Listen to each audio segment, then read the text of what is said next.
not very far. That's All less than a right. month. Good morning and welcome to Today in LA. I'm Bill Rice Jr., manning the studio at Troy Cablevision this morning. Mike Amos is at his beautiful beach place at Panama City Beach, and then Michael Amos is at Grayton Beach. He'll be calling in shortly. But Mike, good morning to you. Good morning, and good morning to all of my friends across the world and across the nation and across the world on Troy Cablevision, coming to you live this morning in the 12-county area that we cover. And then, of course, on Facebook across the nation, across the world. And wish everybody a very good morning. It is beautiful, beautiful here in the Gulf of Mexico. And right here at the Y in Panama City, we're looking forward to a great show today. And, of course, Mike Amos will be calling in from Grayton Beach in just a few moments. And we've got, of course, appreciate Bill Rice covering the base home plate, I would call it, Rice in Troy. Yeah, I'm Johnny Bench, guarding the plate. Johnny Bench, and you're minding the home plate. Who is your favorite catcher of all time, Mike? You're my baseball authority go-to source. My favorite catcher? Yeah. Oh, Yogi Berra, without a doubt. Yogi. Was he really good? Was he really good? And can you remember him playing? Was he still playing when you were a boy? Oh yeah. He wore number 8. He batted left-handed. He probably wasn't taller than 5'7". Real short guy, but he had great power. He was, all muscles, and he played in the era of Yogi Berra the catcher. The center fielder was Mickey Mantle, and the shortstop was Tony Kubek, and the right fielder was Hank Bauer, and the first baseman was Bill Skyron, and the second baseman was Bobby Richardson. And Tony Kubek was a shortstop, and Hector Lopez was playing left field, and Whitey Ford was on the mound, and Yogi was a catcher, and what else you want? Well, I thought Billy Martin played second base in that era. No, well, he was the second baseman, but in the era of the great ones, of course, Roger Maris played right field for a brief period of time with the Yankees, but Billy Martin played second base, but I was later. The early 60s, mid-60s, the heyday of the Yankees, it was Bobby Richardson was the second baseman. Billy Martin stayed in trouble the whole time he was. He was a troublemaker. Was he a troublemaker as a player just like he was as a manager? Oh, just as much. And he kept Mantle in trouble all the time. They ran around, Mickey Mantle and Whitey Ford and Billy Martin ran around together all the time. They kept getting each other in trouble. Didn't the Brooklyn Dodgers have a good catcher? Yeah, they had a good. Yeah, but Roy Campanella, he was later on in a car wreck and ended his career. But he lived for a long time as a paraplegic and was a great player for the Dodgers. The Dodgers, and all of this is right off my bat, right off my top of your head, which is hooked on to part of my head. But the Dodgers were located there in Brooklyn, and they had some great players on that team. And, of course, Pee Wee Reese was the second baseman, and then Roy Campanella, of course, was a catcher. The first baseman was... I thought Roy Campanella had died in a plane crash. It was a car... but he was in a car... No. That's Roberto Clemente. That was Roberto Clemente. Right. I tell you, thinking of former Yankee... Thurman Munson. Munson. Munson, yeah. You remember Munson got killed in a plane crash? I think the guy I'm thinking of might have played for the Pittsburgh Pirates. He's from a Dominican island, and he was a legendary... Oh, yeah. Roberto Clemente. Okay. What position did he play? He played right field, and of course Bob Friend was the pitcher that was so good, and they were, the Pirates were pretty good back then. Dale Long was their first baseman, and he was known for hitting 8 straight home runs. Can you believe that? No, I cannot believe it. He hit eight straight at bats. He hit a home run. 8 straight at bats. He hit a home run. Dale Long had that record for a long time. And well, that'll be a record that'll never be broken. I've never even heard of that. I thought Madeline broke that record. But Madeline did not break that record. No, Dale Long has that record, I think. You ought to look it up and see if I'm right. You're not saying 8 straight games. You're saying 8. There's no way somebody hit 8. That's right. I'm talking about 8 straight at bats. 8 straight at bats. He hit a home run. Oh my goodness. Check that out, Mike. That's a record that will. We can talk about records that'll never be broken. That's a record that'll never be broken. You can talk about whether the hit streak of 56 games will be broken. Yeah. They had a great reliever on that team called Elroy Face, and he threw a fork ball, and nobody could hit it on that Pittsburgh team. That was a long time ago. And, of course, I grew up a Yankee fan, and, they were, in the early days, you had the New York Yankees, the New York Giants, and the Brooklyn Dodgers all playing in New York. You just think of what huge baseball fans there were. The Yankees and the Giants, and then the Giants in Los Angeles, the Giants and the Dodgers decided they would move out to Los Angeles. So they became the San Francisco Giants and the Los Angeles Dodgers. And they left the Yankees. It says that King Griffey Jr., this is most players has hit. It says what players hit the most consecutive home runs in the major leagues. Yeah, it's King Griffey Jr., Dale Long, and Don Madeline. How many did that say? All right, Don Madeline hit 8 straight. I mean, they're saying games, though. Yeah. Oh, I know it. That's what I'm saying. Playing games. You mean Madeline? You acted like it was 8 straight at bats. That's what I'm saying. 8 straight at bats, wasn't it? No. I'll have to look and see. They're not saying that. Let me check. I would say statistically that if you got up, you're saying you played bat 4 times in one game, hit a home run every time. Then the next game you had 4 at bats and you hit a home run every time. I'm talking about 8 straight at bats. He hit a home run. Check that out and see if that's true. He's checking it out. If that's true, that would be remarkable. That would be remarkable, wouldn't it? I mean, I've heard of people hitting 3 home runs in one game, which really, you hear about that once in a while. Yeah. On that New York Giants, one of their early players was a guy named Dusty Rhodes, and Dusty Rhodes hailed from Montgomery. Dusty Rhodes. Dusty Rhodes, the great wrestler? No.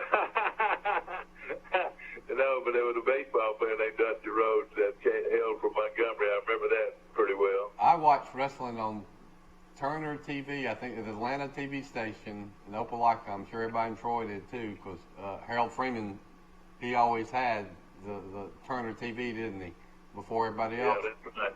But they used to have the sorriest programming in the early days, but one of the most popular was wrestling, and the big star was Dusty Rhodes. I remember Dusty Rhodes, and hey, live from the what was the place in Dothan? The Farm Center. What? The Farm Center. Farm Center, live from the Farm Center. Every Saturday afternoon, the Farm Center would have wrestling. Yeah. And they would have Bullet Bob Armstrong. I remember, was it Charles not Charles Atlas, there was Tony Atlas, I remember, and Mr. Wrestling 1 and Mr. Wrestling 2. I watched it all the time back then. Yeah, well, it was big every Saturday afternoon, live from the Farm Center in Dothan. We're bringing you wrestling, and they would have a certain amount of people that could go watch it live, and then the rest of it was on TV. I remember when I was in high school, Mike, 80s sometime, early 80s, we had a wrestling match at the gym at Charles Henderson High School. Oh, yeah, they used to do that. Good attendance. They were dressed out in our football locker room, and I remember somebody went and tried to look in at them in the locker room, and one of those wrestlers did not like that. I remember that. Well, you know what I always wondered about all that? They had these real sexy trunks that they wrestled in, those real sexy, one of those little jockey underwear look, and they were always trying to pull something out of their trunk, like something like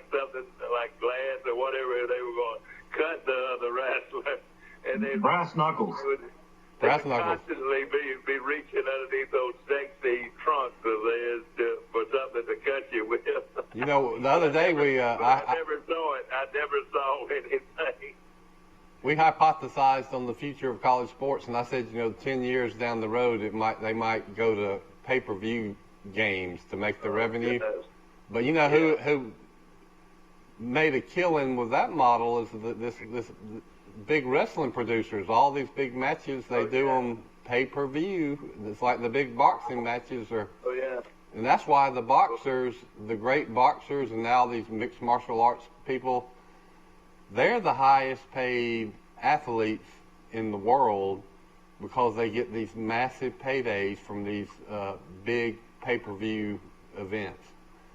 Mike, who was your favorite blonde-headed wrestler? What was his name? And he was always. Yeah, he's the greatest of all time. The Nature Boy Ric Flair.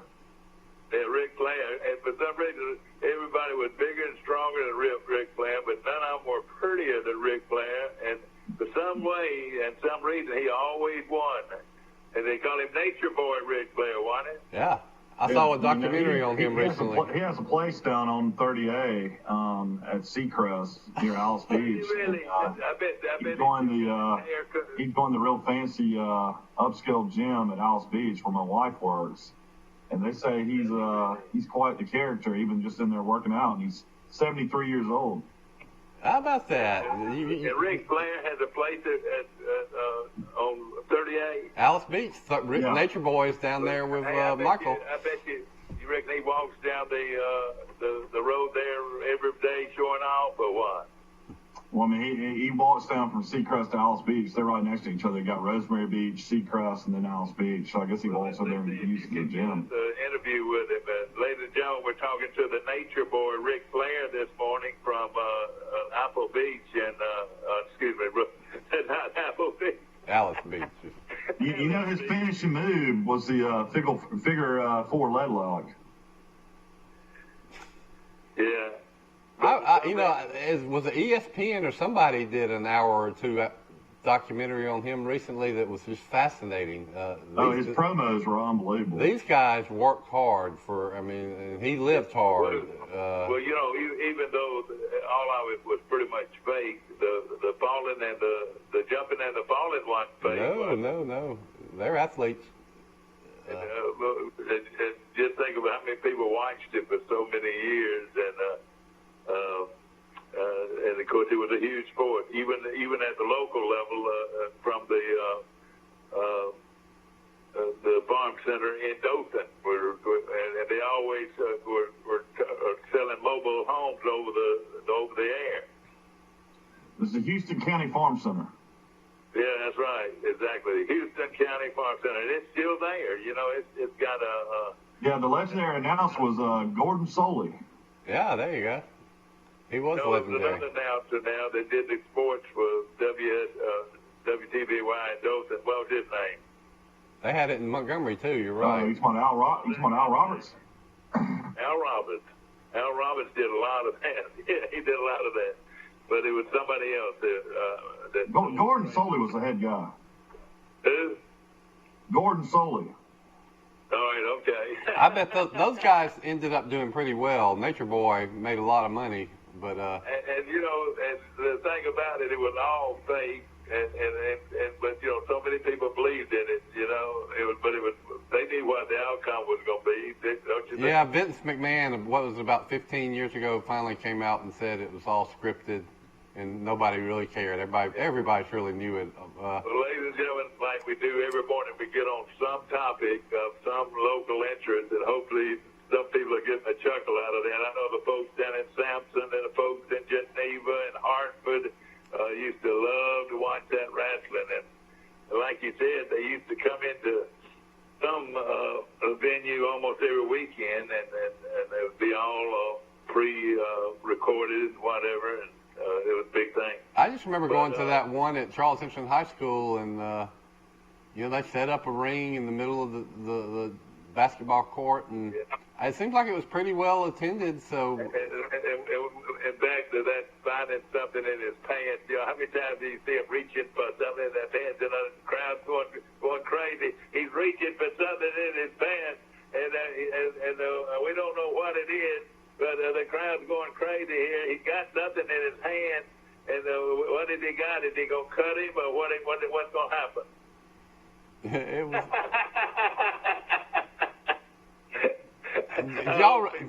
Michael, did you see the movie that Mickey Rourke was in about the professional wrestler? Yeah, he should have won it. Yeah, he would have won an Academy Award. Yeah, that was a great movie. Won Academy Award. You saw that one, Mike? They said that was based on kind of Ric Flair. The way they did that one. You know, they never were. You know, they came up with an idea to. In wrestling to put on a show, but they couldn't do that in boxing. They had to hit each other, really hit each other. You know what I mean? You know, yeah. I'm kind of, later in his career, Howard Cosell, he became famous as a boxing announcer and for doing Muhammad Ali fights and their little interactions, which were always so entertaining. Yeah. But later in his life, Cosell disavowed boxing. He said it was a brutal sport and he couldn't watch it. And Muhammad Ali, he made Muhammad Ali. Cosell did, no question. And but but my point. Well, let me finish my point. Is that the older I get, I've always been a big boxing fan, but the older I get, I just start noticing belatedly how violent it is, and say, how are you cheering this on when people's heads are getting beat like that? Let me tell you a little personal item here. And it was about less than 3 days before he died.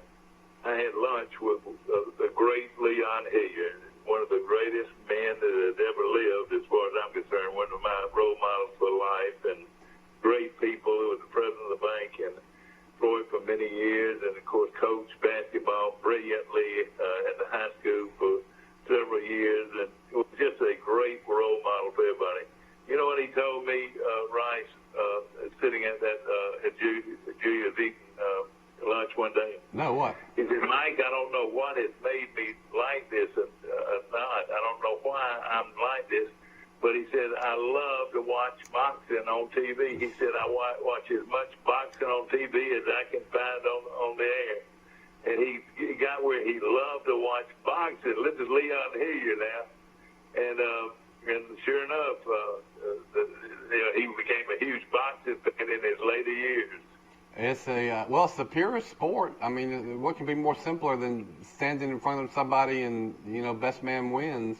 Yeah. And you know what I like, they never put the camera on him, but how many times were you watching a match and your favorite boxer would win it and you were leaning over here to your right and you were almost throwing punches, yourself, and trying to root your favorite boxer on? And then it changes. I mean, you have people that are almost out, and then somehow they summon the courage and hang in there, and then they reverse it and come back. It's great drama, without a doubt. But it's during this problem that we're having now, we're staying indoors, we're watching more TV. I watched a lot of boxing since we've been in this situation. And, boy, there were some great matches, especially the Ali and Frazier matches and the Foremans. And did you watch Wilder and Fury, part 1 and part 2? The boxer from Tuscaloosa that was the heavyweight champ fighting the other heavyweight champ from Great Britain, the guy that's 6'9". Yeah. Didn't that surprise you, that guy from Great Britain? Dominated him. And the other guy was from Birmingham. He'll be back. You'll have a big payday for us all over with. Well, he got one with that fight. He's from Tuscaloosa. Still lives in Tuscaloosa. Yeah. He's 6'7", but he was dwarfed by this guy Fury from Britain, who's 6'9". Yeah. That's the other thing that's changed is the boxers. A lot of them are huge. I think it started with those 2 Russian brothers that dominated for so long. Klitschko brothers. One of the great boxing matches that I loved and enjoyed watching over and over and over was when our man got beat see, who was that beat him? Oh gosh, it was one of the biggest upsets in fighting. Tyson, Buster Douglas beat Buster Douglas. When Buster Douglas beat Tyson, that was one of the greatest upsets in boxing history. Don't you wish you had $100 on Buster Douglas that night? Oh, and Buster Douglas just killed him. You know how everybody used to say, Frazier was. Tyson almost knocked him out before. Well, that's what I'm saying. He just beat him to a pulp. Tyson knocked him down. People don't remember that. He almost got beat.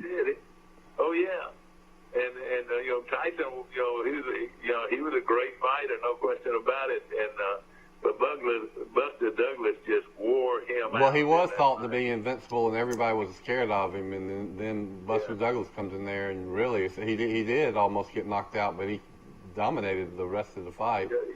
Yeah, you're right. And then he knocked Tyson out.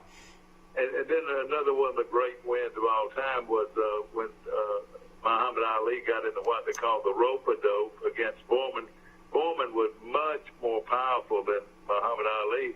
And I've never seen a fighter go for a sucker punch like Muhammad Ali. I mean, he got that rope-a-dope, and Foreman actually wore himself out and hit against Muhammad Ali that day and lost the fight. I gather, that was really before my time, but Foreman must have been the Mike Tyson of his time. He just destroyed everybody that he fought before, right? He just knocked him. Did you know I was pulling out an old George Foreman grill just recently to bring down here? I don't think it's ever been used, but George Foreman became one of the most popular athletes in history. Muhammad Ali was popular and it was known around the world, probably the most popular athlete maybe in the world, but George Foreman, even though he lost that fight, he became a very, very rich man in advertisement. Well, he completely recreated his image, rebranded. I mean, he was 180 degrees different image from when he. And he was a sweet guy. He was a nice guy. But before that, his image was thoroughly mean. Didn't say. And then later in life, when he made that comeback, it was sweet, lovable, funny. That's right. Kind. It was a very good. I tell you what, man, you're better at cooking in a cast iron skillet than cooking on a George Foreman grill. I mean, I'm dead serious. Those grills were awful. I had one for several years. I don't think we've ever used it. But I use mine too. I like them. I mean, you got cleaning them up is a chore. Some of these places, everything comes out kind of like rubbery to me. Well, let me just say this: some of these places you live down here will not allow charcoal or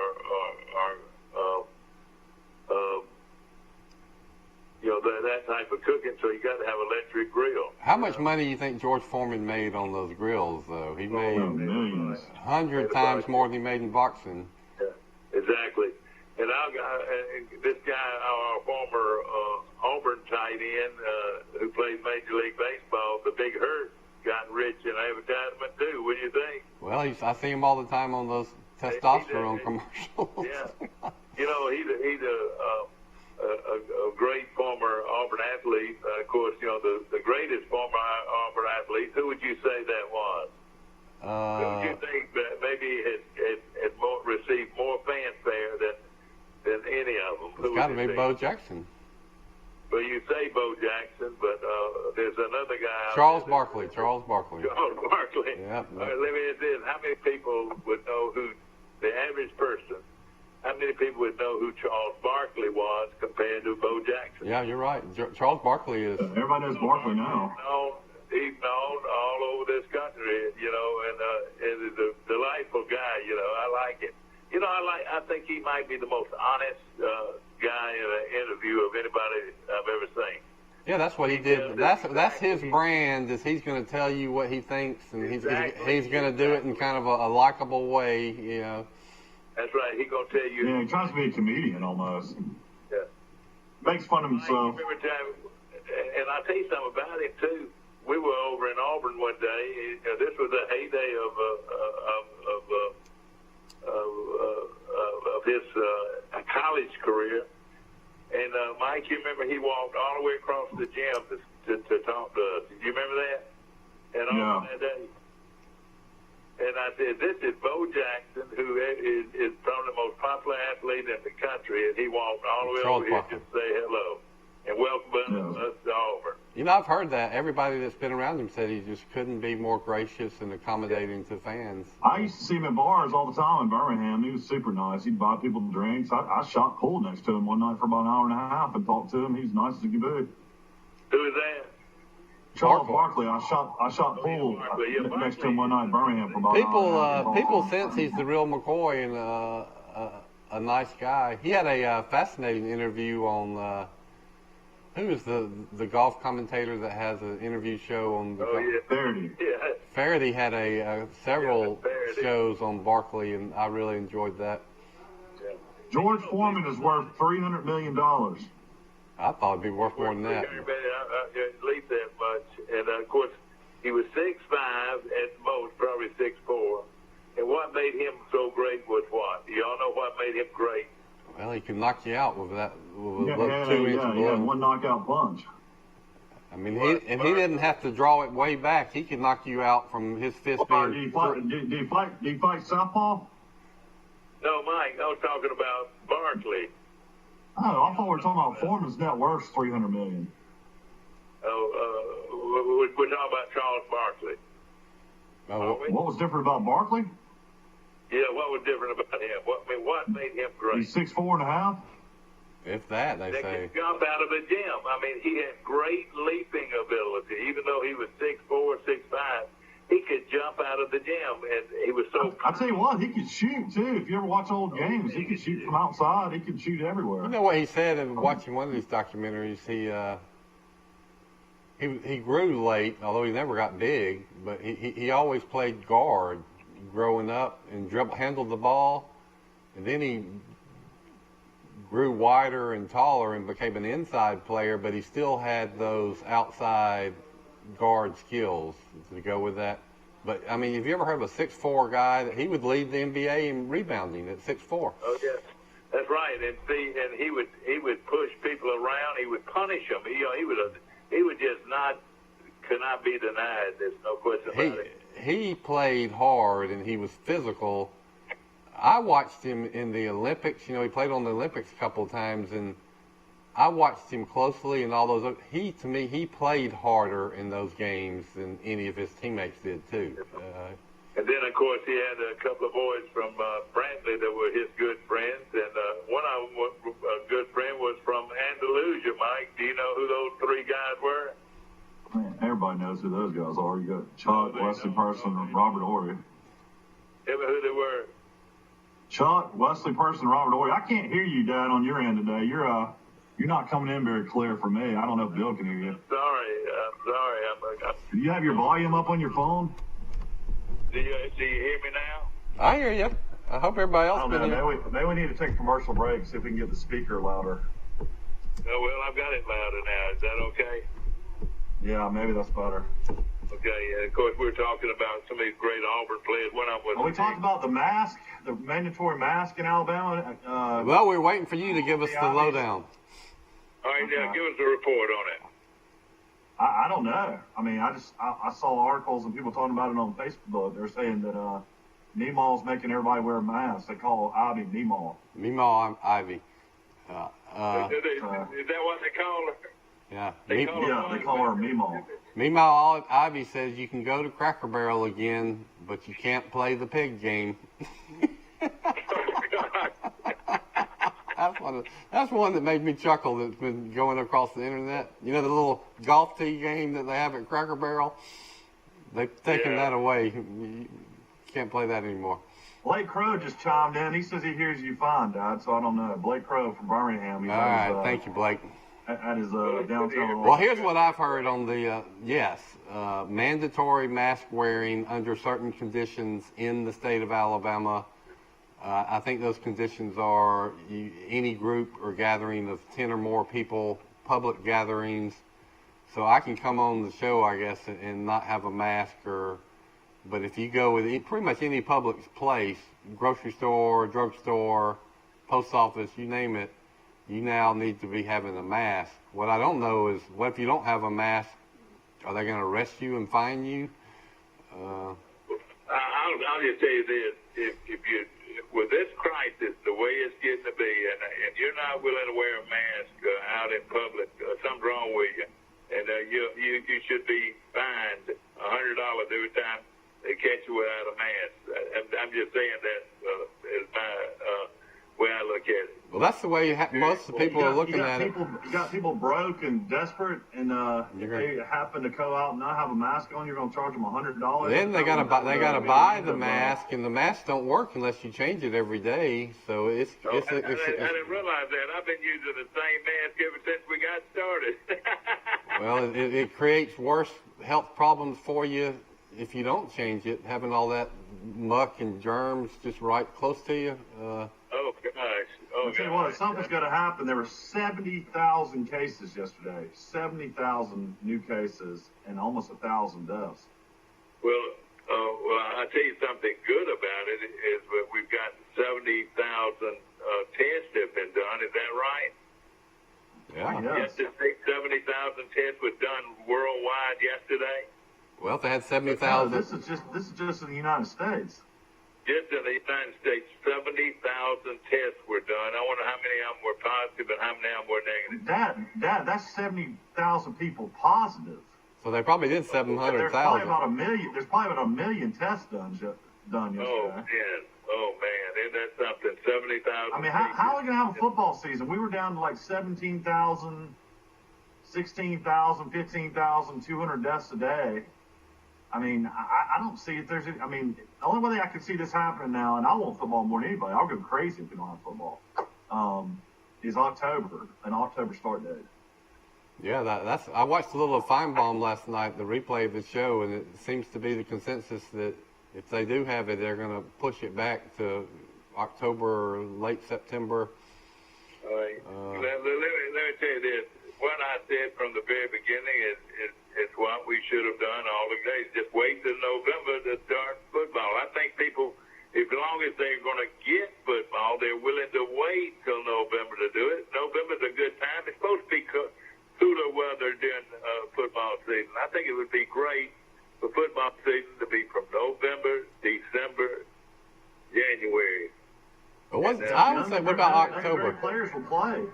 None of the players Najee Harris wouldn't play at Alabama. Dylan Moses wouldn't play at Alabama.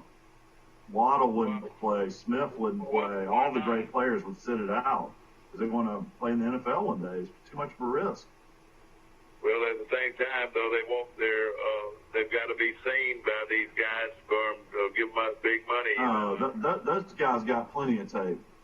They're definitely good enough. I think you're right. I mean, there would be a lot of premier players that wouldn't play. Just let the guys that want to play, and let's start it in November or late mid-October, and let's see what this thing's going to do. If it's not going to do any good by then, just cut it off completely. Trevor Lawrence could be doing shampoo commercials already. Yeah, boy, he's got to work. He needs a hairdo, man. His hair is sloppy. Trevor Lawrence is not a good-looking football player in my book. I'm still not completely sold on him. I'll tell you what, he looked great against Ohio State in that playoff game, and then he turned around and played horrible against LSU. He's going to be good. I mean, he looked good against Alabama as a pure freshman. Long, stringy hair, and he's just laid back, Clemson, I reckon we've got to say now, put Clemson in there with Alabama and Ohio State as being the greatest football programs in the nation. Clemson, Alabama, and Ohio State. Wouldn't you agree with me? Tell me somebody that should be in there. It's been that way. Yeah, but I'd still put Alabama 1, Clemson 2, Ohio State 3 in the last 8-9 years. You got to put Oklahoma in the top 5 somewhere. Yeah, they always get in the playoffs and they always get blown out. Georgia's probably in the top 5. Mike, Auburn's got problems with their gear. Tell us about that. They're in trouble with their gear. Under Armour? Under Armour is in bad trouble financially. Did you know that? I think a lot of people are in bad. I'm sure Nike's just waiting to pick Auburn up. I mean, I don't think it'll be an issue. Well, I don't think it will. All these sporting goods, places are hurting right now. BSN, we got several guys work for them. They're the number one, athletic, equipment company out there, and they don't know what to do right now because they don't know if the high school kids are going to play. And usually by now they would, be selling, tons of football stuff to. I hadn't thought about that business, Michael. Everybody's wait and see right now, kind of. Sporting goods stores have had to have taken a terrible hit because there's no sports people aren't playing sports. You know what they're selling more of anything. My buddy told me was masks. Yeah. Yeah. Mike, Under Armour is in Auburn's in big with Under Armour, and Under Armour's in trouble. What's going to happen there? Do you know? I'm sure Nike will just pick Auburn up if they can't provide what they need. Auburn has a lot of money already involved with Under Armour. I hope they can get out of this. SEC programs, it wouldn't be an issue. I mean, they could change over in a heartbeat. I would imagine an SEC school. Guess who's looking to get into all of it right now? Guess who's looking to get into all of it now? Probably the best named sporting goods outfit out there today. What's the name of it? Do you know? I mean, you got Nike and Adidas. I don't know what else you could have. You gonna bring Russell back? You know who's coming big into everything now is Jordan. Oh. Jordan. Watch it closely. Jordan, of course, owns the. Jordan's owned by Nike, though. It's just the Jordan brand of Nike. Yeah. Okay. So everybody always says all the time, I can't handle seeing a basketball player on a football uniform. So Michigan's a Jordan school. North Carolina's a Jordan school, so it's an image of Michael Jordan dunking a basketball. So isn't that weird to have on a football jersey? I promise you that's what's fixing to happen. Of course, it's a billion dollar business that Michael Jackson owns there. Well, he's Michael Jordan. Yeah, but it's a brand of Nike. I mean, Nike. So it's like ESPN is ESPN, but ESPN is owned by Disney. Jordan is owned by Nike. That brand. Yeah, Jordan. Phil Knight agreed years ago with Jordan, to come out with the Michael Jordan, shoe, and the rest is history. The Jordan brand kind of took off after that. I had Jordans. I had the first Jordans actually. I wish I still could find them. They're probably worth some money, but that's one of those things. Michael Jordan, I was reading the other day, is like, I think he's worth $5 billion now. Well, let me tell you, y'all all watched the documentary too. It's told, this legendary, changed the sports world and sports business. Michael Jordan wanted to go with Adidas when he left North Carolina. I think it was Adidas. And his agent said, no, you need to talk to this little company that's up and coming, Nike. They really believe in you. That they want to build their whole marketing campaign around you. Jordan still didn't want to do it, so this agent did not give up. He called Jordan's parents and he said, listen now, y'all convince your son to go at least take one meeting with these people. So the parents did their job, and Michael said, okay, I'll go talk to them. So they flew out to Oregon, and they said, we're going to build a shoe just around you. Their model was the Jack Kramer tennis racket. Remember? You could have one athlete that is associated with a piece of equipment. They did it in tennis, they did it in golf, but they hadn't done it in basketball.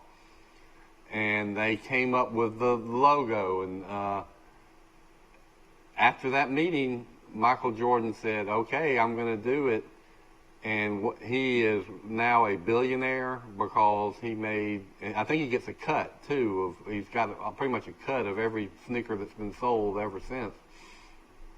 And that's the rest of the story as I know it. All right, but for long, LeBron James has got his shoes out.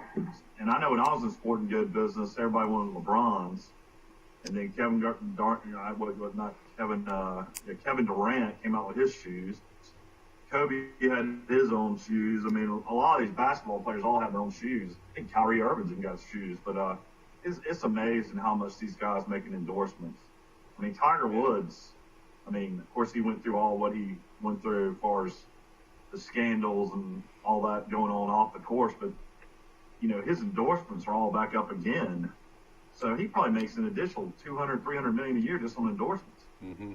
Oh yeah, I ain't playing it out. Mm-hmm. Yeah. Yeah, he did. He lost a couple of them, but he's Tiger has remade his image. We got a kinder, sweeter, humbler Tiger now, which is a little late, but better late than never, in my opinion. But yeah, the memorial starts today, so Tiger's actually back today for the first time in 5 months. So you can imagine, if you're a television person out there, the ratings will go through the roof if he's in contention this weekend. I don't know how well it's doing now, but you remember Bo Knows? That was a pretty big advertisement right there. Bo Knows. You remember that? Yep, that was his. That was a big advertisement, and of course I'm sure Bo Jackson. Let's see if I got a call, Mike. Let me see if I can. If I lose you, call right back. Mm-hmm. All right, be good. Hello, you're on Today in L.A. Hey, Bill, this is Forrest. I wanted to add something about Big George Foreman, if I could. All right, hold on a second. Let me see. Put you on hold and put you back on conference call. Hang with me, Forrest. All right, let's see. All right, I got Forrest Lee joining us, Mike. He wants to add something about George Foreman. What you got, Forrest? I remember as a kid, 1968, in the Olympics, George Foreman won the gold medal. And a couple of days earlier, two track athletes, where they won, they were first and second in the 100. Well, they held up black fist with the gloves on. That's right. That's a long time ago. Yeah. Mexico City Olympics. That was Tommy Smith and a guy by the name, John Carlos, and Tommy Smith. Yeah, they became famous. They became famous. Yeah, and then that was about racial injustice and civil rights in America. Well, anyhow, Foreman won like 2 or 3 days later. He comes out on the stand when he in the ring, and he waves an American flag.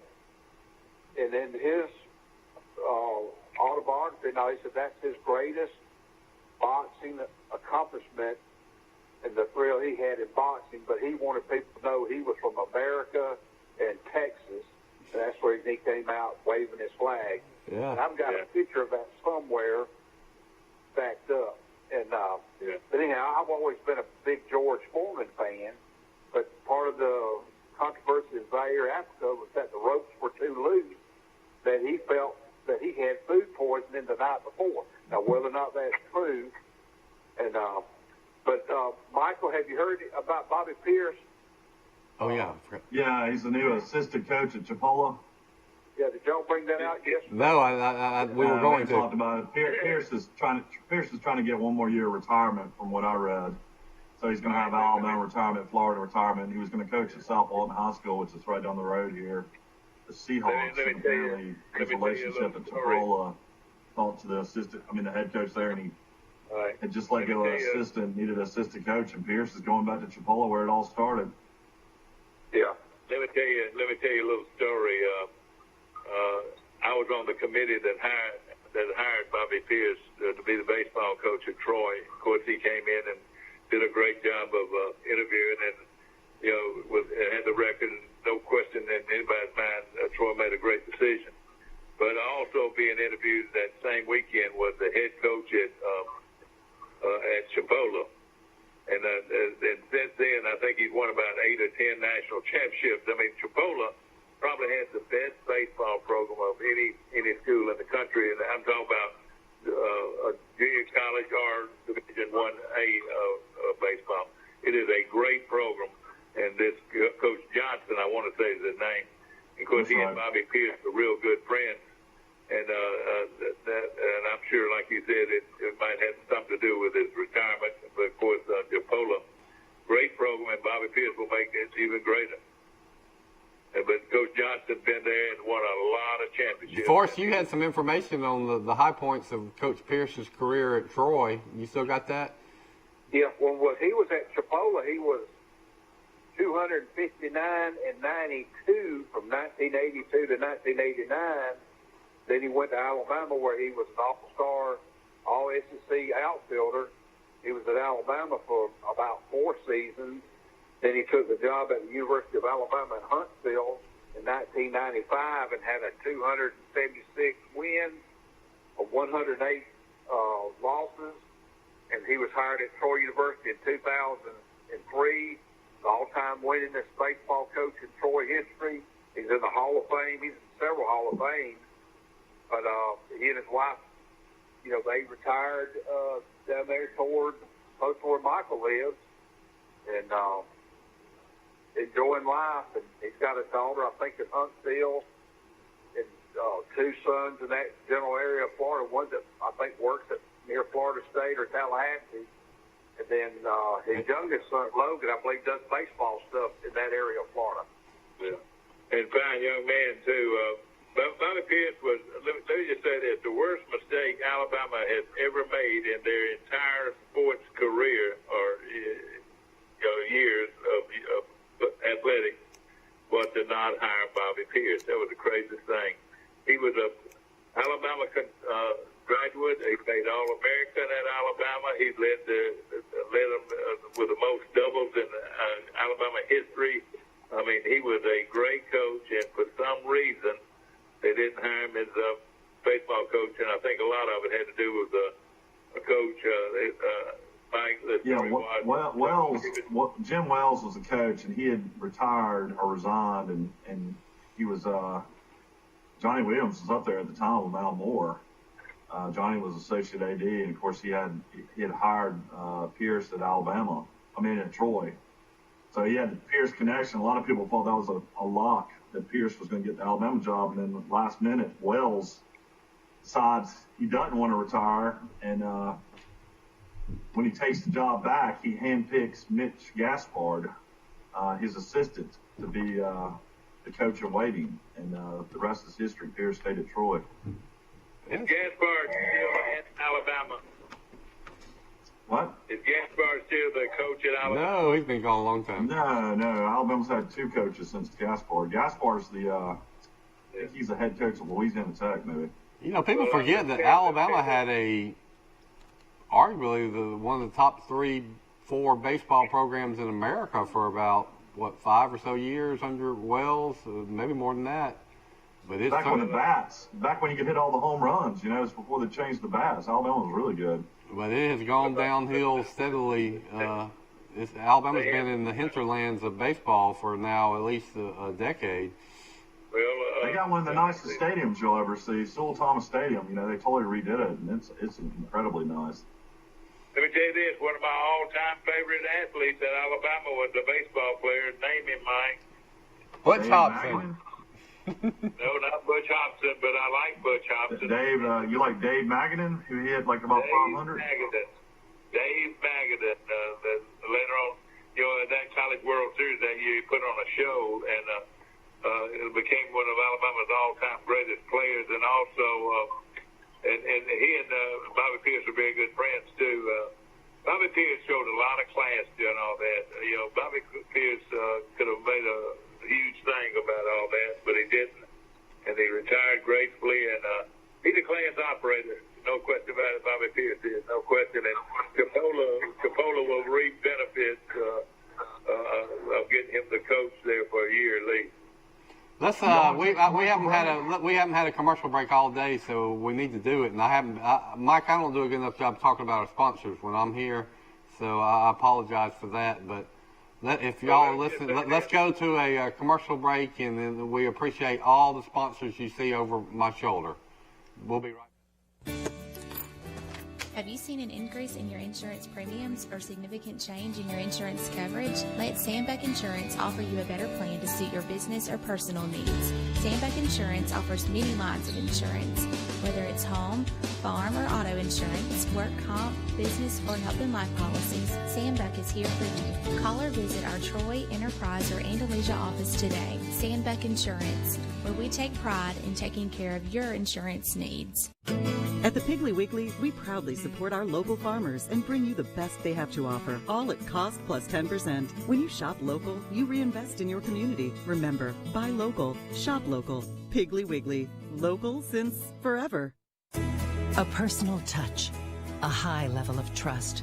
Whether it's checking and savings accounts, personal or business loans, or our local friendly service. That's what Troy Bank and Trust customers expect. But now we offer more.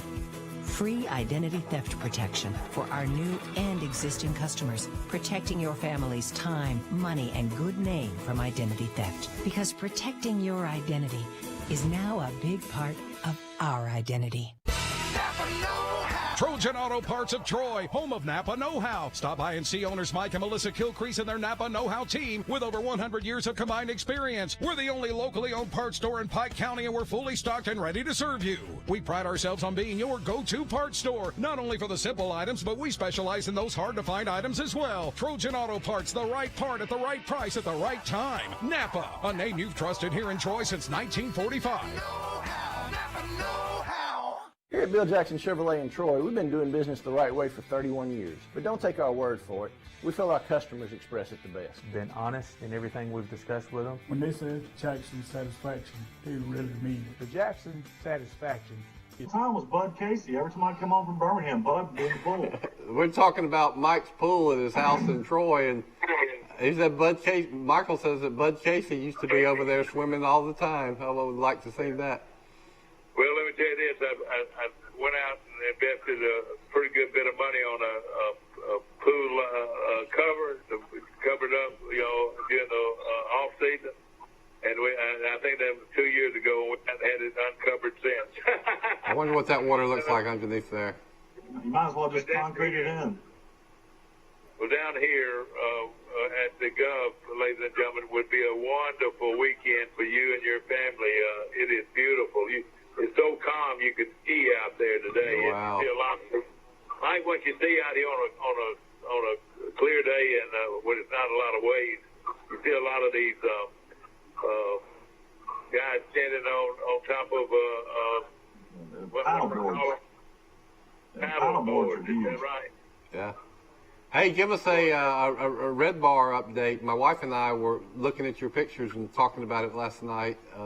I mean, it's people just lined up, walking down by my house, going down there. I mean, then they've got golf carts, shuttle services. They got trolley shuttle services. I mean, it's just already crazy down here. Everybody's trying to get in there, but I mean, it's open, officially open now. Yeah, well, we went to the soft opening. We got lucky because we live here and we kind of knew what was going on. And I told my wife, I was looking, I saw where Ollie had said, "Come on down and start having a drink." That we were open, and we got down there, and there's only like a couple of tables and a few people at the bar, but there's already waiting. I already talked to some people yesterday that were down there, and they said there's lines out the door and people everywhere. So I'm very happy that my wife and girls we got down there before all the craziness happened. But it's exciting. It's definitely going to be strange because they've taken away a lot of parking down there.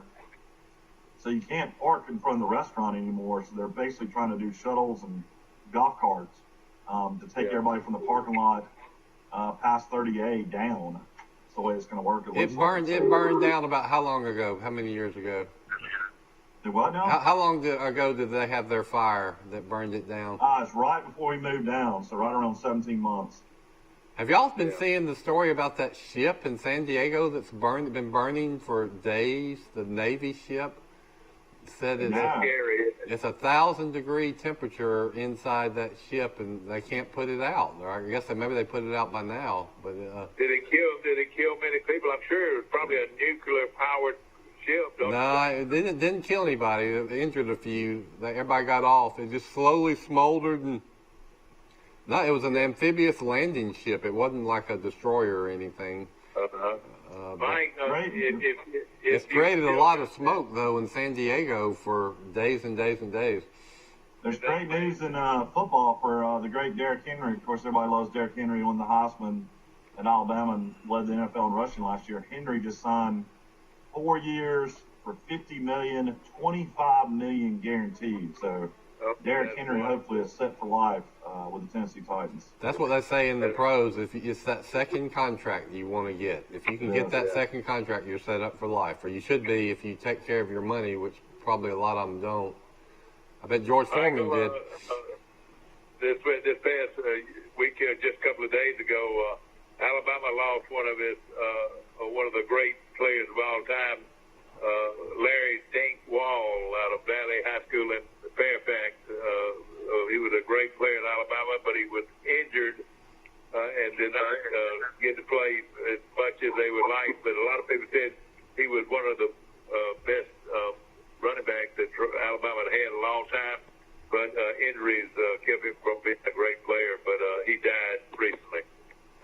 My good friend Jim Motley told me that hey, Larry Dingwall was one of the best high school players he ever played against. He played right around when Dad played, didn't he? That's right, he sure did. And of course he had terrible. Back then they didn't know what to do with knee injuries. And nobody could really fix them back like they can now. And and Larry Dingwall out of Valley of Fairfax was one of the best high school and college players that Alabama's ever signed. Talking about deaths, I was sad to hear about the passing of John Travolta's wife, Kelly Preston. Yeah, a beautiful lady. She was really always, had that girl next door beauty. But she seems, very young or to pass away. A lot of people, cancer is getting a lot of people. Yeah, well, of course, she was, like you said, a great person and a beautiful lady and whatever. The Scientology, I noticed that was their religion. Do you know much about that, Scientology? I am a Scientologist.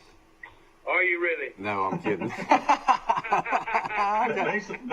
Basically, they believe in a science fiction writer named L. Ron Hubbard. That's it. And when I'm on what am I on down here? DirecTV. There's actually a Scientology channel. Really?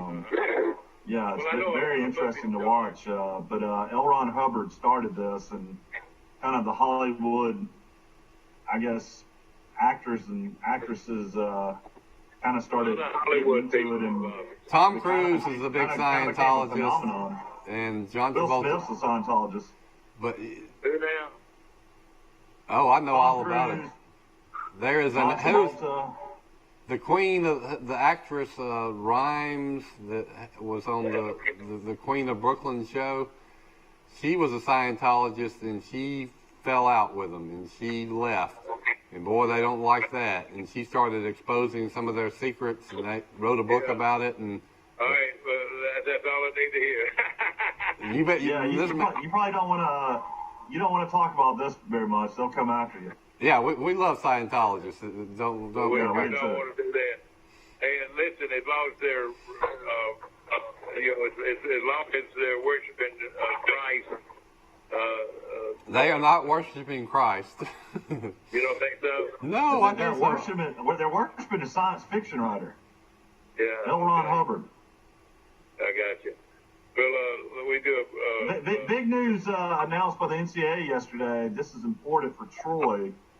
Apparently now, if Troy can add more 1AA games, so they're playing Arkansas Pine Bluff to start the season. So say they pick up a Jacksonville State, or you pick up a Tennessee Martin, or you pick up another 1AA school. North Alabama now.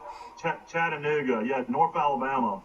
So basically, the NCAA is granted for this year only 2 1AA wins, and 4 Division I wins would get you to 6 wins, and that would qualify you for a bowl game. So that's huge for Troy this year. I bet Troy will try to schedule Jack State or North Alabama to get a game that would have some good attendance. Troy needs to schedule North Alabama way before they need to schedule Jack State. Jack State's a lot better program than North Alabama right now.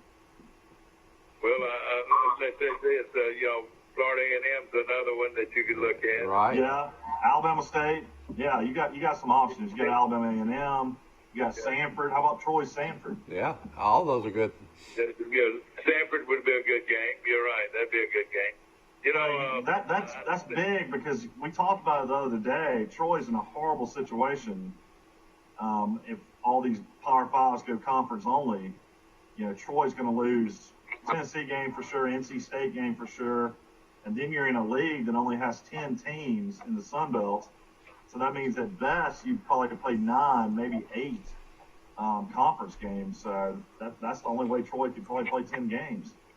Mike can probably find out, but you know, does Troy still get paid by Tennessee? I wouldn't think so. I think so. I think the contract would. It's either that or they would guarantee another game on down the road, including. You know, legally, all of this would be considered an act of God. You know, I don't think that it would. Right. I see. I would think these contracts would hold up against anybody. You know. So you're not obligated. That would also give Troy another home game, which would be nice. Well, see, if we play 6 home games, I'll be thrilled. I really would. If Troy can play at least 6 home games. So have you found a good tree around the alumni house to build a tree house that maybe you can see into the stadium? Yeah, we'll try to do that. We're gonna build another alumni house before long. And but I will say, somebody out in the tailgate terrace will build some kind of tower people can go up and watch the games. That'd be nice, wouldn't it? But you know, I would say this that you know, whatever happens, you know, if it's positive for Troy, I'm for it. But at the same time, if we can play at least 6 home games, I'd be tickled. You know, we spend a lot of time talking about college football because we all love it so much. But you know, the bigger issue is, are there even going to be students at these colleges, and if so, how many? Yeah. We're in a college town that lots of people depend on having those students here. So are we going to have all 7,000, or are we just going to have 2,000? Then we don't talk much about high school football and sports. These high schools can't afford to give COVID tests to their players every 2 weeks. So this is much bigger than just Alabama and Auburn and Troy college football. This community thing, the city of Troy will lose millions of dollars worth of tax-based money, you know, if we don't have football. I tell you what, Ross, you're a good writer, man. You can find I'd say come January about 20 or 30 different things in athletics to write about when it's all said and done. Oh, I don't think we've thought of it. Dan Smith was on our show. There's going to be so many stories coming out about athletic budgets and programs shutting down probably. And Dan mentioned a good point when he talked about the fireworks. I was just happy we still did the fireworks. You know, I thought the city might try to save money and cut out the fireworks. But he mentioned, we talked about the tax base, but main source of revenue for the city of Troy is it owns its own utility company. We write our electric bill to the city of Troy. Charles Henderson did that for us. That's right. When you have 7,000 students who are not in your town anymore, a lot of those students were doing what? They were paying a utility bill every month that they are what? Not paying now. It's a huge hit that way on the utility department too. Yeah. Let me just say this: I don't believe Troy. Let me say this: I don't believe Troy in its history. I really mean this, and I go pretty far back. We're enjoying a heyday like this university. It was growing like leaps and bounds. One of the fastest growing schools in the state or in this part of the country. The athletic program was just sound as it could be. It had the best facilities of any mid-level 1A team in the country. Everything was positive for Troy University, the school, Troy University, the athletic department. The city of Troy was growing, especially this big, you know, all this construction going on out there in the bypass. Troy was growing, and it was at maybe the highest growth in history, and we get act of God.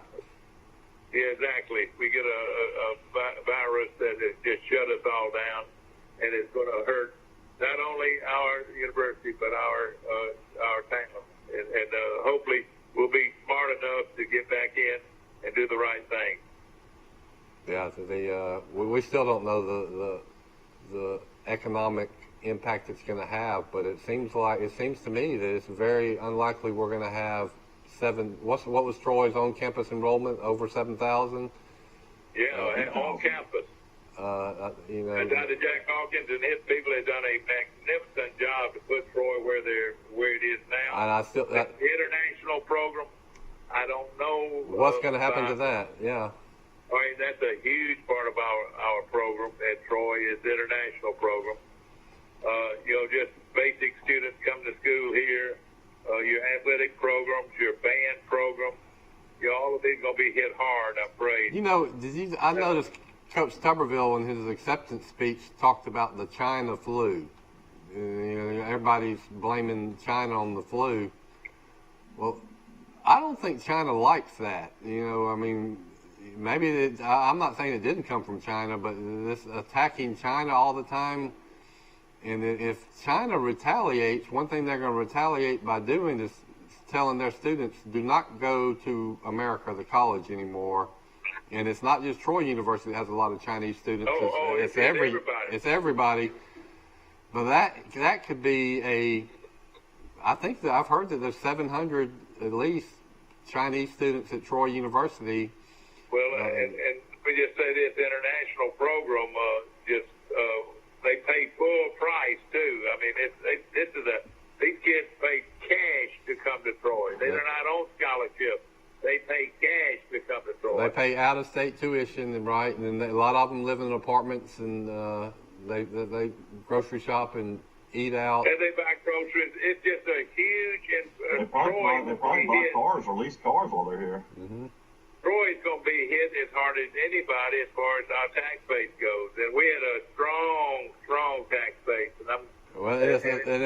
It's not just the tax base; it's the utilities company. Exactly, that's part of it. Yeah.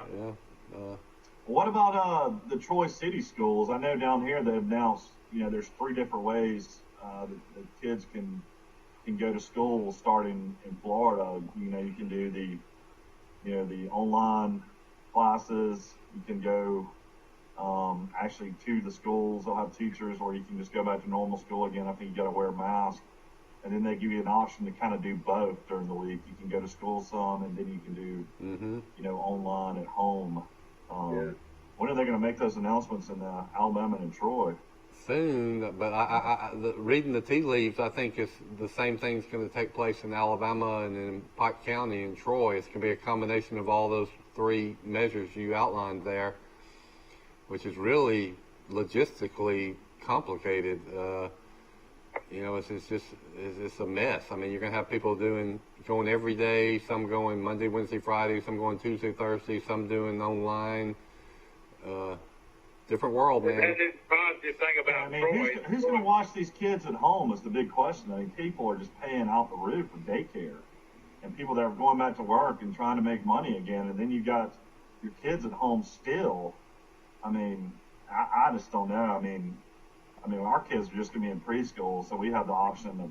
I strongly believe the kids should be in school because it's safer to be in. We're sending ours in ours. It's safer to be in school than it is at home unsupervised for your health, and the economic effect of making parents stay home or provide child care for their kids is just scary to me. What do you think about homeschooling? Don't you think this will be increased? Do you think that people might have what they call group homeschooling, like have 10 or 12 or 15 kids in your neighborhood will be homeschooled by going that route? Yeah, that could happen. You got tons of money, you could do that. You got tons of money, you could hire teachers to come in and teach. Yeah, but the working class folks that are barely making it to the end of the month with money in their checking account, they can't. They got to work. They got to go to work. They can't stay home with little Susie and John and teach them 5 classes a day. And kids learn so much better in front of a teacher, actually, out of school. There's no question about it. Parents down here, I mean, there's kids that really struggle with this online computer stuff. I mean, like our little girls, Mary Prater's are going to be 4 in August 19th, and Millie will be 3 in October 20th. And Mary Prater's birthday is the day before Maggie's. We were doing like the Zoom calls. And, they get so distracted. All their friends are on there and they're waving to them, and the teacher's just trying to read them a book, read them a little story, and then show some like little arts and crafts, like little things like that. And little kids that age, they can't pay attention to stuff like that for more than a second. So you can't really, as far as I'm concerned, you can't do it. I mean, some kids don't. Most kids from poor backgrounds, they don't have the technology to do this.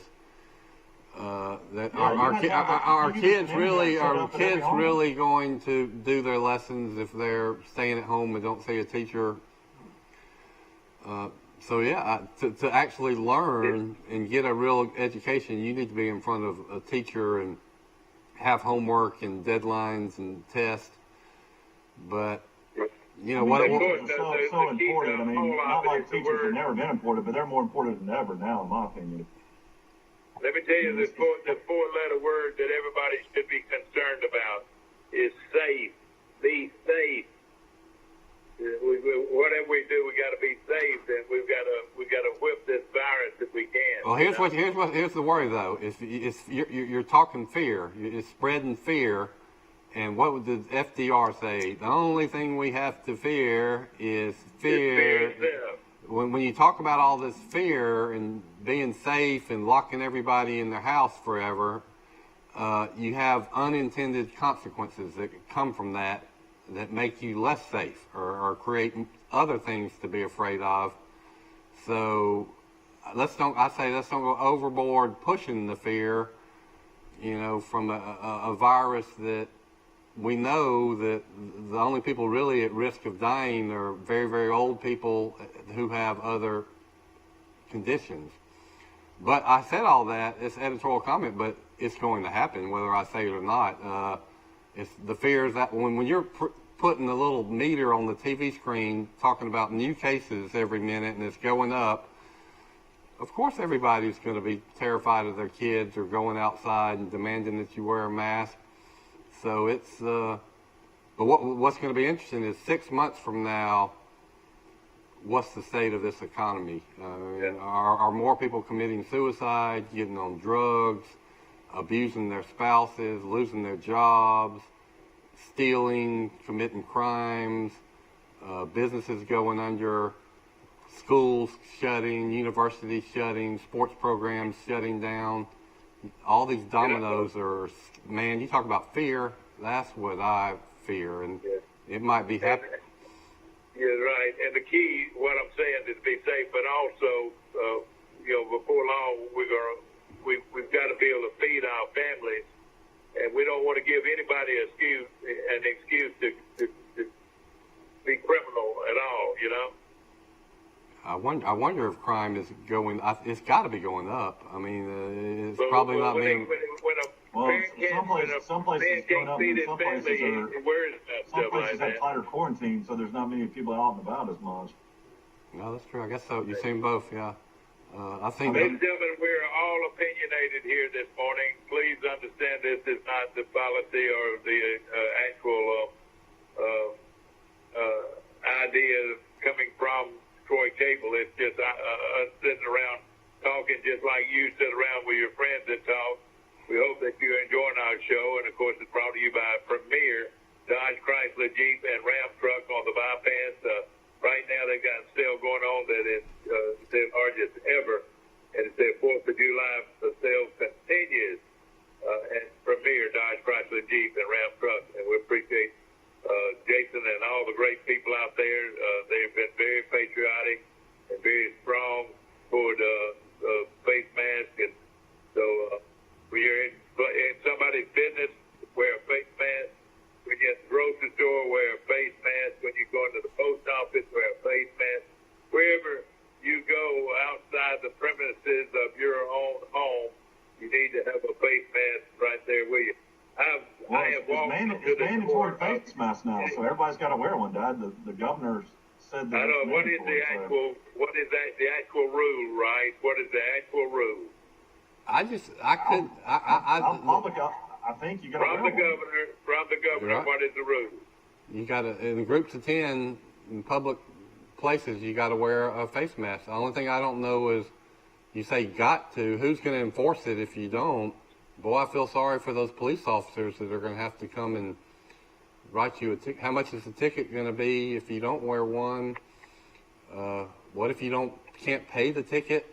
Before we go off the air today, we need to have we need somebody that knows exactly what we got to do to call this show. Yep. Hey, do you know what we've got to do? Well, you got to wear a face mask. I don't know. I'm looking for an article. Go to al.com and.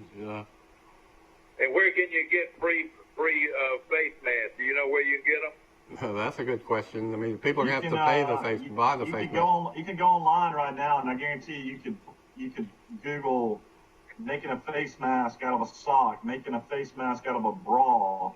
I mean, there's all kinds of stuff on Google that you can make something just out of your house if you had to. Yeah.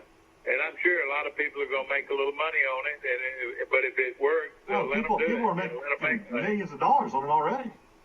I know, and let them make you money, but we need to get these face masks out there. They actually, I was thinking Walmart would be giving out face masks to everybody that walks in their store. Walmart is now requiring them too. That's another headline we should mention, Mike, is that Walmart said that starting this week, I think, that if you shop at Walmart, you have to have a face mask on. All right, that's where it should be. It should be shop at Walmart or any other store outside the premises of your home. You need to wear a face mask. Here it is. Under Ivy's order, citizens must wear a mask in public when interacting within 6 feet of people from a different household. The order goes into effect today at 5 p.m. All right, say that again. Say that again and say it slowly. Say it again. Into effect until July 31st. It goes into effect today at 5 p.m. 5 p.m. in Troy, Alabama. Well, this is statewide. But the penalty for violating this order can result in a $500 fine or jail time. Obviously, she added the goal is not for law enforcement to search for violators, rather is to get people to use masks. That's in Troy, Alabama. Is that right? And surrounding areas. Among the order's main points are that each person is to wear a mask or facial covering that covers the nostrils and the mouth at all times within 6 feet of a person or another household. The order is to be in effect at any indoor space open to the general public, a vehicle operated by transportation services, or outdoor public space where 10 or more people are gathered. So any place that serves the public, you got to wear your mask, and they're going to fine you $500 and throw you in jail if you don't. And I guess that means you got to get one for yourself and your kids. No, I'm going on the record against my friend Mike Amos. I don't like it one bit. I'm not saying I like it. I'm just saying that's what we got to do. You know. But now you're going to go these families that are suffering and don't have, can barely eat. Now they're going to worry about a mask when they're going outside in the public or grocery stores. I hope people will start giving away masks. I hope surely somebody's going to use better judgment than to arrest somebody and fine somebody $500. That's the question there. Are they going to enforce? Are they going to enforce it? But it's Tommy Tuberville said he's against it. So good for him. Lieutenant Governor's against it too. He's against Ivy on everything she does. I agree with what Mike says. That it's courtesy and it's good smarts that everybody should be encouraged to wear a mask, and especially in public places. But making it a requirement of the government, or they're going to arrest you and throw you in jail, that's just reeks of Big Brother and totalitarianism to me, and it scares me. Well, with these figures that we're getting now, we're going to end up going back to the shutdown zone if we don't watch it. What do y'all think? Well, I also think that we just keep talking about cases, and cases is not synonymous with sick.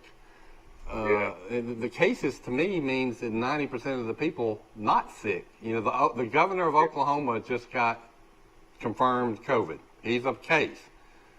Well, the governor of Oklahoma is fine. He's asymptomatic.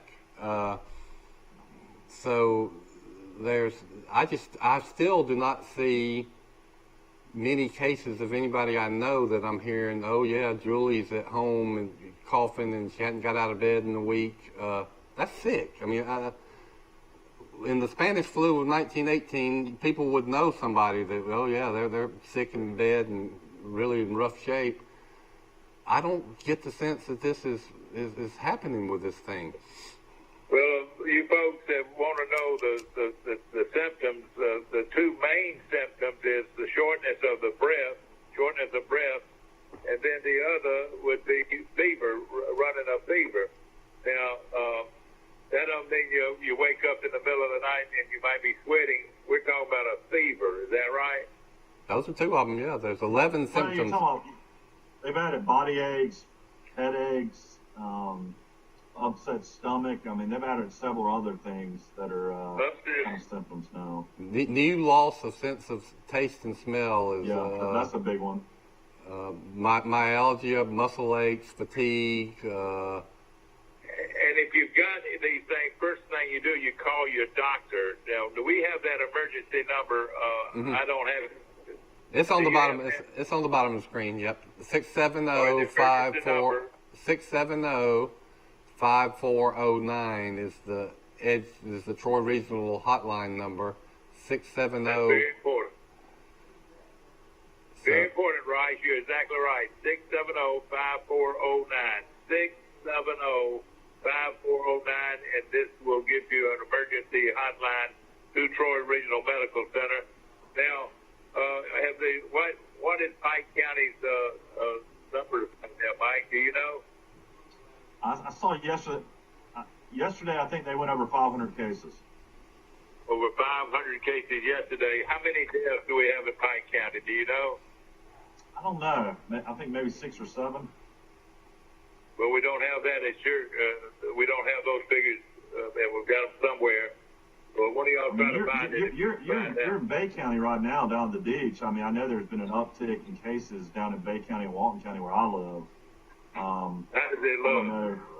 I don't know about as far as the deaths. And then you also don't know how many of these people that tested here, they count, even if they live in other states. You know, if they're down here for their summer vacation and they go and get tested, it counts for Bay County, it counts for Walton County. Also, you're seeing a lot of cases in prisons, and all those cases, you know, are kind of skyrocketing in Florida as well. So I don't know. It's kind of hard to figure out an accurate number of all the different.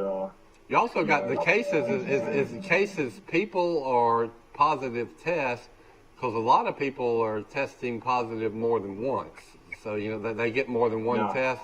So you get one positive test, and then they want to test you again a week later to see if you still have it. So cases does not necessarily equal number of people. So probably whatever the cases figure is, you could subtract a little and get the real number of people who've had it. So I mean, right now in Florida, vacationing, there's probably across the country, there might be, I don't know, 1 million people vacationing in Florida right now. So I mean, you know, say, you know, 50,000, 100,000 tests, you know, positive for the virus in Florida. Now, that's not necessarily Florida residents. That's people that are just down here vacationing. So yeah, you know, we have an elevator. That goes to my condo, and I make sure that I'm the only one in that elevator. Why don't you go out there and swim today? I saw about close to 500 people on the beach down there near you yesterday. Well, so Mike, you were saying when you get on the elevator, that is a dangerous place, an elevator. You make sure you're the only person. I'm the only one on it too. I promise you. You know, if there's people coming out there, no, I've got this one by myself. Yeah, that's. You know, we have conscious. That telephone number again, 670-5409, 670-5409. And hospitals right now are starting to get busy with this, and we've got to be real mature about this thing and do what is right. And hey, if it comes to the fact that you got to find somebody $500 for not wearing a face mask, you know, first of all, we got to make sure we get the word out to everybody to be fair about this thing. I'll tell you what now, you find somebody $500 and say, oh, they teach them a lesson. But you tell that to the single mom that has 3 kids that she's got to give $500 or go to jail. That's $500. Oh, yeah. That's $500 you could have spent on milk, formula, medicine. I know it. So it hurts the health of people to do this. I don't care what anybody says. Yeah, I think right now I agree with you. The people that are actually, you know, that have money and, you know, financially can help out. I mean, you need to help out food pantries right now. You know, places like that. People are in need that need food right now. And look at the lines at the food pantries. That's the story that's not getting told enough. Oh yeah, I mean they're overwhelmed. And folks, that's telling us something. These are people that have never been in the food pantries in their life, and they are getting their food from them now. That's the story. Before we go off there, please tell me this. Is there a $500 fine? What is the actual law here that we've got to pay? It's Michael. Scott sent me everything in the back. You can get Scott to put it on the screen. Probably not today, but maybe tomorrow. We're about to go off the air. He's got all the rules and regulations. What's being posted. But right now, though, what is the governor's rule? It's $500. That was the rule. What I said was the rule. It's a fine of $500 and/or jail. So I guess if you don't have $500, they send you to jail. Gosh, whoa. I mean, there's going to be some discretion involved, I would imagine. Well, surely there ain't. I mean, I would be very surprised if they start really finding people and sending them to jail. You're going to have a potentially violent situation. Yeah. So I think maybe this is for symbolic purposes. There's probably a lot of law. You know, if you're speeding and you're only going 3 miles over the speed limit, do you ever get stopped and get a ticket? No. That might be the same thing. But we're saying, I mean, just be smart about it. And if you have a mask, wear a mask when you're out and about. You know, that's right. In grocery stores and Walmarts and businesses. Be safe instead of sorry. Wear your mask. Well, that's and ladies and gentlemen, I hope y'all have enjoyed our show. We're opinionated as we can be, but we're just opinionated. Well, that's right. And Troy Cable, this is just a bunch of guys talking this morning, and hopefully we do give you information that's important to your life, and then hopefully we have encouraged you enough that you will buy your face mask. But think about this: talking about. You see, people get fired up about it. They have strong opinions, and you create tension and antagonism between people in both camps. And I don't think that's good either. That's going to explode. And I mean, I've heard stories of fist fights and families separating, you know, over this issue. Yeah. Well, I tell you what, we've got to get the word out. That's the most important thing about this show is be informative. And more than anything, since I've been doing this since 1998. I've never been so serious in my life about something. Wear your mask when you're at public places. Please do that, and we won't have anything to worry about. We hope. Yeah. Have a great day, and I love you, boys, and we'll see you again tomorrow, bright and early. All right, Forrest Lee's going to be with us tomorrow, and then y'all be safe, and everybody, when you go out in the public space, wear your mask. And thank y'all for watching the show, and see you tomorrow morning. Thank you, Ryan. Thank you, Mike. Let's see. We're still on there.